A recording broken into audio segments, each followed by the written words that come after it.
Jan's been flying for quite some time, although in recent years he hasn't flown a lot. But she learned to fly in the 60s. She's done a lot of rather long trips around Australia. Aeroplanes like Cessna 210s and Bonanzas and so on. So I'll hand over to Jan and let her tell you some of her adventures. One in particular that's worth listening to. We'll just stick with one. I don't know if anybody is superstitious here or anybody knows about Beware the Ides of March. From Roman times, Julius Caesar was killed on the Ides of March, and it's a day of doom and bad luck. So the general consensus is you don't do anything on the 15th of March, and I did. I loaded people in a plane and I went to a women pilots conference in Mount Isa. And my parents were on board and another couple. And we started, it was a Beechcraft Bonanza and it was a single pole yoke. So it was switch over. You just had one yoke, and if the other person wanted to fly, you just handed it over backwards and forwards. So it was a single pole Bonanza. And the accident was both mistakes and lots of luck. I noticed when I did my walk around that the trim was fully back, and that should have alerted me to something that was going to happen, and it didn't, because I was pressurised a bit. There was a whole lot of things happening. We were late, and the tower asked me to expedite because I had a clearance waiting. So I did, my first major mistake was I did my checks on the run.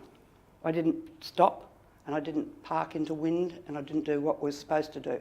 So I did it on the run, and because I was stressed, it didn't register with me that it would have taken a heck of a lot more turns to neutralise the trim. And I also had a problem reading the trim readout scale.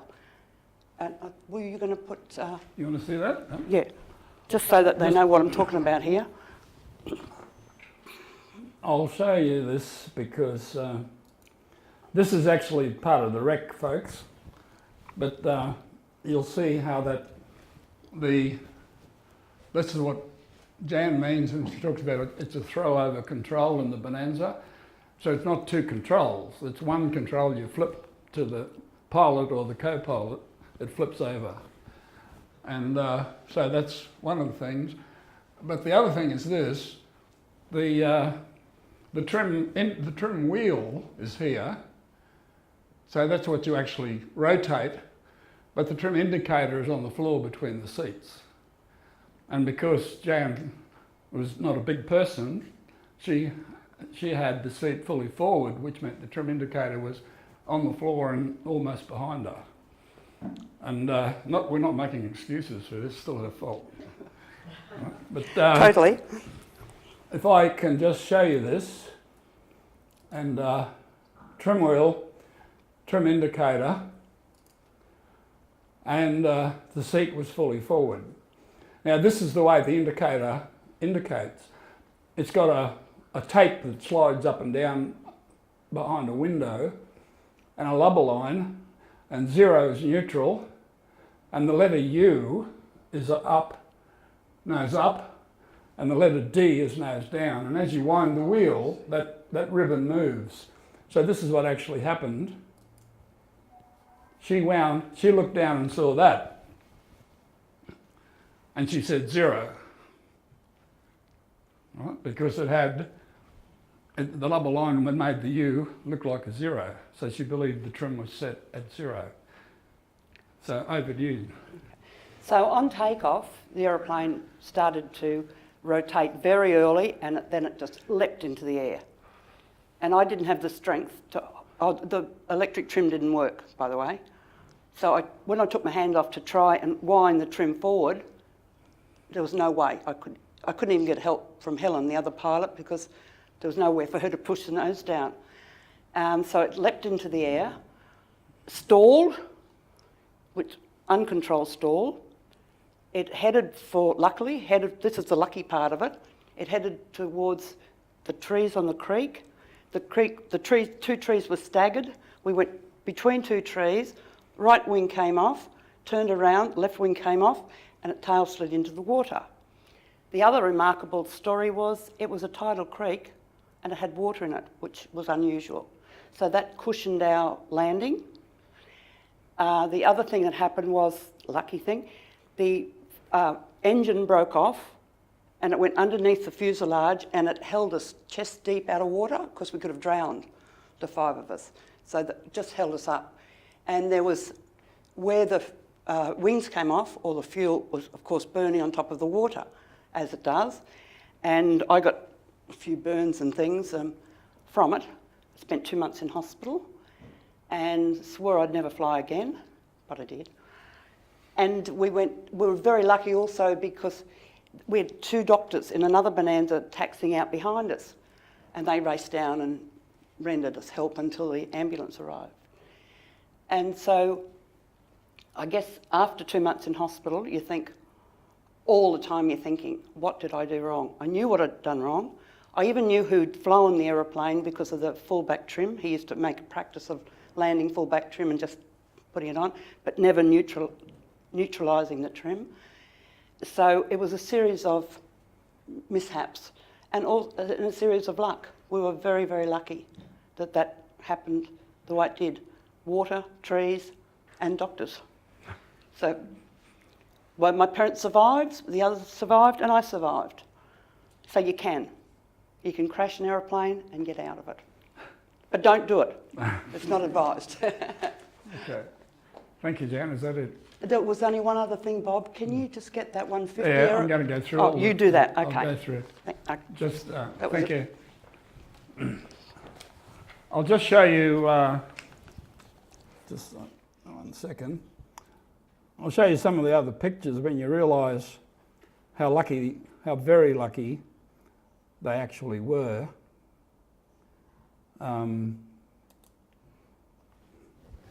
That this is the cockpit, and amazingly, as Jan said, the engine broke off, but it folded. As it broke off, it folded underneath the fuselage and then held the fuselage above the water. So you know you have to believe there's a guardian angel somewhere there, and so that's the fuselage, remains of the cockpit. Now in the background, this is a rather interesting coincidence. In the background is another aircraft that crashed, would you believe, on the same day, the Cessna 150 Aerobat, and two people were killed in that on the same day, and that was simply a beat up, impulsiveness, where he'd been showing off to his friends the classic story we talked about in aerodynamics: pull the nose up, you fly over the crowd and try to impress them. And as you pull up, the first thing you want to do is look back and see what effect it had. And so I pull up and I start turning so I can see behind me. I don't realise how high the nose went, and the aeroplane suddenly stalls in a very steep climbing turn. So it snaps the opposite direction, spins in. Those 2 people were killed on the same day. Quite amazing. And that's just some other quick pictures. The engine that became their saviour, in fact, by holding them above the water. That's the rest of the fuselage. You mightn't be surprised to hear the insurance wrote it off. One of the amazing things that I see there is there's no survivability aspects within the cabin. There's nothing there to create an atmosphere that you can survive in like they have in modern vehicles. Yeah, that's right. Yeah. It is rather amazing, isn't it? And so one wing was ripped right off, the other wing was almost detached. And that's the one we just looked at. And I would presume too, Bob, that the staggered trees knocked a lot of the energy out of it. That's right, in a lot of ways. The investigator said that. In a lot of ways it was rather surprising. An example of, you know, when you get really old like me, you've had a lot of barroom discussions over a beer with people and talking about what would you do if and so on. And you know, one of the interesting things is statistics show that any aircraft that has a post-stall impact, it stalls first and then hits the ground after it's stalled. It's got a very low survival rate. And so the trees here are relevant in that. Some of the old crop duster mates of mine I knew used to say, if you look like you're going to go into the trees, don't try to avoid them, because you sit up there trying not to hit the tree and you stall. So what you do is you pick the tree you want to hit and hit it where you want to hit it. And you've still got actual control of the aircraft at the point of impact. And statistics show that people in that kind of accident have a very good survival rate. One reason why twins have got a very bad survival rate in engine failures after takeoff, because mostly in a twin, if they lose it, they're going to lose control of it as well. So anyway, that's another story. These are the people pulling the wreckage out of the creek. And they're the trees that slowed down, gradually slowed the aeroplane down instead of a sudden stop. Right? Crumple zone, as they call it in the car. Right? This time the crumple zone was out along the creek bank in the form of trees. And that's the newspaper story that was written up the next day. It was all a load of crap, because they called me a heroine. And I wasn't. I was just a big mistake. You're here to talk about it, so you must have done something. Okay, thank you again, Jan. Very good. And Oh, Stephen is in the other room. I was just going to give this one to Ginny. yeah, he'll come back. He can hear us. When do you think, years later, a friend of ours, Here he comes. He wants to have a go. Don't spoil it for him. about when Mari died, she didn't check the fuel cap. That's right. I hear everything. Yeah, you heard. I forgot you heard everything. Well, just talking about when Nari died, when she didn't check the fuel cap at Archerfield. Exactly. That's another human. She's a good. She, on the walk around, she was pressured again. Yep. She didn't check that the fuel caps were both tight. When she took off, someone saw something coming, the fuel was Yeah. coming out. And she, Yeah. you probably know. Murray. Yeah, that was a She was an instructor, a senior instructor at Archerfield. yeah. And because the fuel cap had come off, the fuel was coming out of the tank, and it was leaving a streak behind the aeroplane late in the afternoon with the sun at the right angle. The streak left a white streak behind them when they took off, and the tower said, "There's something coming out of your wing. It could be smoke," which was rather a bad thing for the tower to say. Yeah, and she went into panic mode, and I won't go into the details because they're almost unbelievably bad response that she made, but unfortunately she and the passenger were killed. That's a human error, though, but once again, human factor. Yep. Anyway, here's Virginia. Now Virginia's got a very different story, but it's rather fascinating, and it could easily be the subject of one of those air crash investigations, although it isn't quite an air crash. Virginia is an air hostess, still is, and has flown quite a long time as a hostess, and it was her, in the aircraft incident we're talking about, she was a hostess on board. So over to you, can you tell them a little bit about yourself? Yeah, well, I've been a flight attendant for longer than most of you have been here, 43 years, and I'm still flying with Qantas these days as a flight attendant. When I was in my 40s, I thought I really want to know what these pilots are doing up front, so I learnt to fly. And I ended up at Bob's CPL course. And when he was talking about an incident in relation to human performance, he spoke about an aircraft, a Fokker Friendship, which probably some of you don't even know what they are, but we'll explain that. They're a Dutch aircraft. No. And I started to fly in a company called Air New South Wales and did all the country runs out of Sydney. It was a subsidiary of an airline that some of you mightn't even know existed, Ansett Airlines.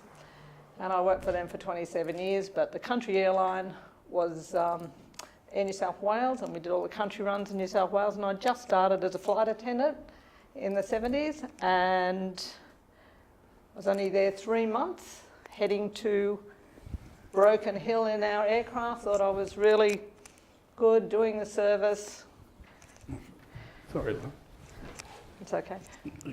Anyway, so back to the story of when not hearing me. No, hearing you. Just your chain is just running on that, Oh, so I'm just okay. going to shift. I can take it off. Right.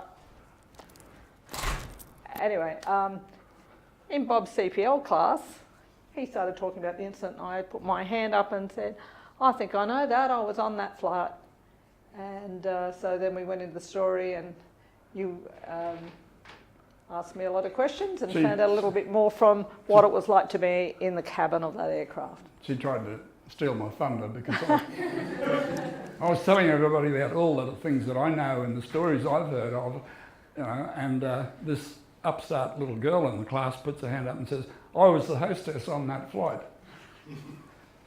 So there you go. Yeah, so like I said, I learned to fly in my 40s, and in those days we were talking about people, we were just talking before to other Bob about when I was that age, women pilots weren't even thought of to go into an airline, so I just did Bob's CPL class because I wanted to learn more. I had a fascination of flying, and I wanted to learn and get as much knowledge as I could. Couldn't get into an airline, too old. They didn't like women as pilots in those days. That was in the 90s, and how things have changed now. I joined the Women Pilots Association. I became president of Women Pilots in Queensland for 3 years, and my job then I tried to help younger women find their way and forge a way into the airline later on. So I've always still loved flying, but I'm still a flight attendant 43 years later. But do you want to you're going to talk about what happened on that day? Yeah, well, what can you tell us just what happened as a blow-by-blow description? How did the day begin? What was the plan? Where were you going? Okay, normal day. We were heading out to Broken Hill. Do you want me to tell them the different things that went on that day? Why? Yep. Yeah. Yep, Okay. tell the So whole a story. normal flight. What's Everyone the gets on, heading to Broken Hill. The pilot that day decided to bring his wife and niece and nephew, one of the first officer. And we used to do things like that in those days. You'd think, oh, do you want to come to work with me? So you'd take a friend to work, non-ticketed. You go, oh, I'm just going to Broken Hill. That's what he did to his wife and kids. They came along. She was a GA pilot. He was trying to show off. Captain said to him, he was a Czech captain, let's swap seats. You take the captain's seat. Well, wife will think you're pretty good in the captain's seat. He sat in the first officer's seat. That was the first thing that wasn't a normal day, because that wasn't the thing really to do. He wasn't being checked or anything like that, so he should have stayed in his seat. I want to impress my wife. Captain says, oh, in a Fokker, there's a thing between the two seats called a jump seat. Folds down, so if you put an extra pile in, it's like a step, otherwise it folds up and has an extra seat. He left it sitting down, and he says to his wife, come up and stand here for takeoff so that you can see what we're doing. And we did that kind of thing in those days in the 70s. We flight attendants pulled a curtain because we had to lock the door from the cabin to where the pilots, we had to lock it open for takeoff. Saying, oh, I don't want them to see that the lady's standing up there, so we just pull a curtain. So that was another thing that they did, which was out of sequence and not right. So if you think that could have been a distraction, having the wife there, watching everything, I think it could have been on that day. Would have been to most people, you know, he was too busy trying to impress the wife on that day. So that was one. So we head out to Broken Hill. We get just before Parkes, we're doing a service, I'm a new flight attendant, and all of a sudden the aircraft dropped, I landed on the floor, trying to stand up, the aircraft started banking. I found it really hard to stand up and didn't know what was happening. Got up and the aircraft started to bank to the right. In the end, there was one window up here and one window down there, and we started doing slow orbits. I didn't know what was going on. In my training, I was told, oh, something's wrong with the aircraft. The pilot will come across and do a radio announcement and tell you what's happening so that you know, oh, we're having an emergency, what to do. Do you think they had time? Something was happening up there, which was out of the ordinary. They didn't have time to tell us anything. So the other flight attendant, she said, I'll try and get to the flight deck, because she could hardly walk by this stage with the G-force. She got up there, passengers by this time were screaming. I didn't know what to do. I was like just trying to calm them down. She got to the flight deck. All she could hear was Mayday, Mayday, Mayday, and our position. She came back to me and said, they can't talk to me, it's bad. So we then went into our scenario of what do we do now? We have to stow everything, we have to get the passengers locked in. So we just did our drills as we'd been trained to do. So that was just out of Parkes. And you mentioned when we discussed this earlier that the captain was actually convinced that this was the end of it. Yeah, he did. And he commented about the fact that he was looking at a spot on the ground. He did. He told me after it was all over that he saw a spot on the ground looming up that he thought he was going to go into. He said goodbye to his family via the black box. He was so sure that he said, I kept seeing this spot on the ground and went, that's where we're going in. Because we started orbiting and we were doing losing 2,000 feet per minute. But initially the first officer had made a radio call just before Parkes. There was an NDB. He'd made a radio call. He thought the captain was starting to change direction. He thought all of that was happening. And then all the controls of their aircraft locked the ailerons, the rudders, everything started to lock. And no matter what they did, they couldn't pull it out of the lock. And you had a communication with another pilot. An East-West Fokker came over. They were doing everything they could. And an East-West Fokker said, check the gas lock.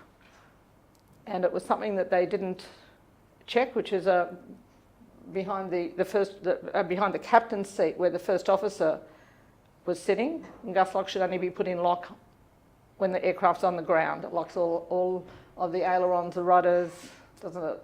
To protect it against wind gusts. Yeah. And that was something I never thought of. The captain thought it was a malfunction.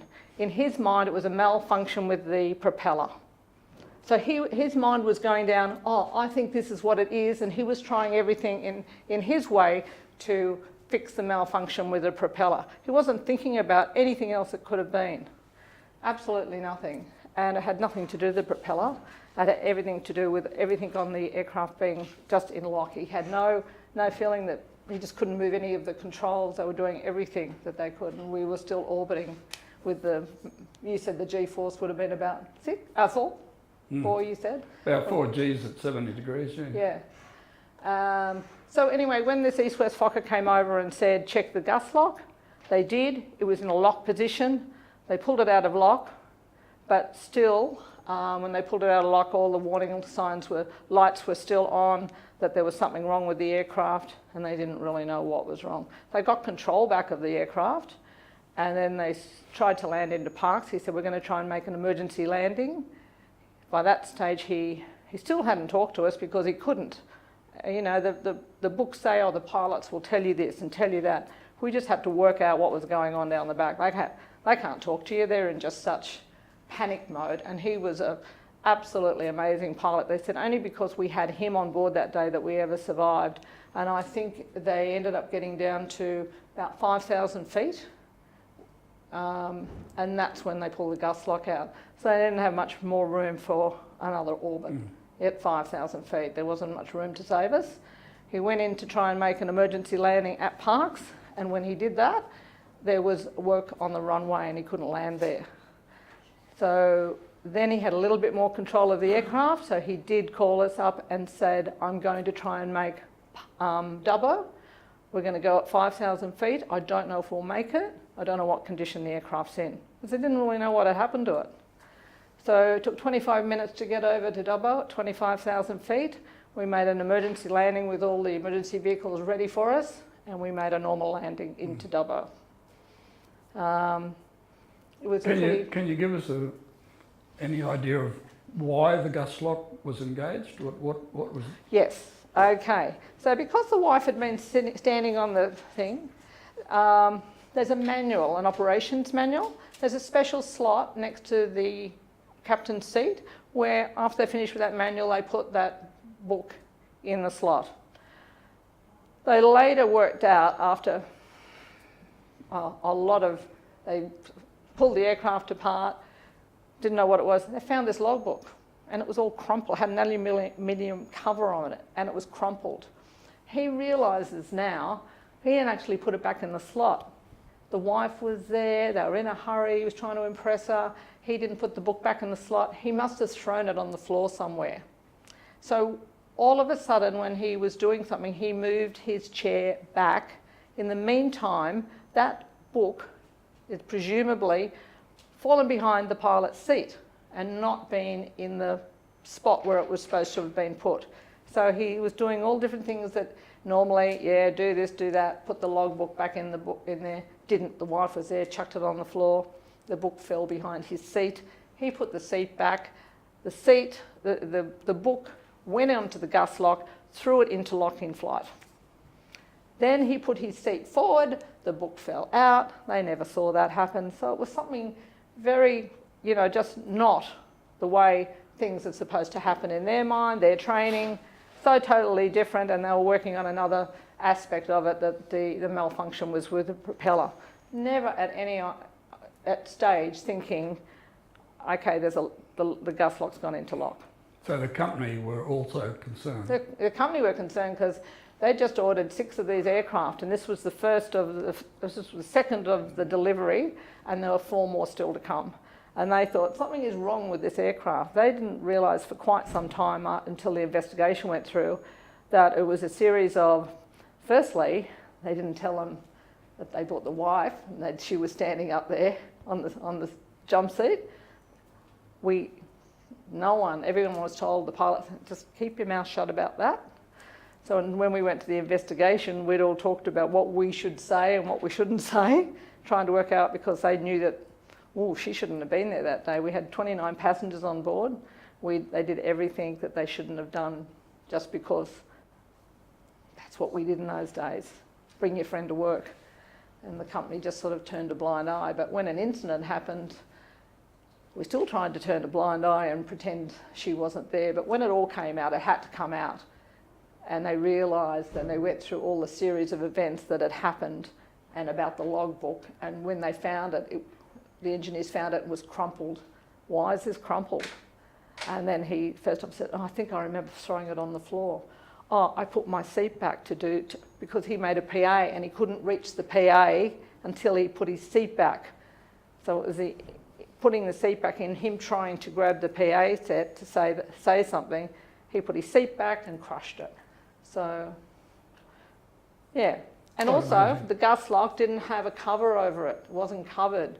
So later down the track, when they discovered the real reason that the gas lock had been compromised in flight, Fokker in Holland had every Fokker friendship in the world, and there was a lot of them flying in the world. The gas lock was then had a cover put over it, so it could never happen again while an aircraft was in flight.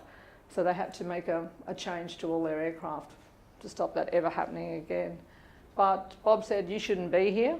I believe when you hear the story, we got to 5,000 feet when he realised what was wrong. I shouldn't be here today telling the story. We're glad you are. We're very lucky. Thank you. So we're very lucky. Anything else that you can think of that I missed, Bob? No, I think you covered it very nicely. Thank you. How were the pilots in the cockpit? Were they in panic mode, or were they calm? They were in the absolute panic mode, and they were in panic mode. They were a mess all day, and they told me they had bruises on their backs because they'd been trying to get control of the aircraft so badly. They knew they were going in, and they were in such panic mode, and they were pulling back in their seats that they bruised their backs. They must have been in such panic, not being able to at any stage get control of that aircraft. They just couldn't get any control of it. And yeah, they couldn't talk to us. They didn't talk to us until we got to the ground. They sat in their chairs shaking. We were there in Dubbo all day. The company flew a light aircraft up for us. And after a whole day there, the pilot was trying to put his tie on, and I can still remember his hands like this. And they were quite a mess.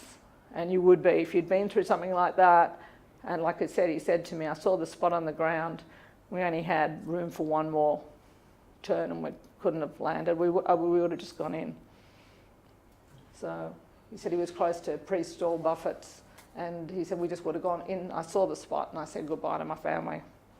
Thank you, So that was Virginia. a pretty stressed day. Thank you. So, would you like to say thank you to Jan and Virginia, please?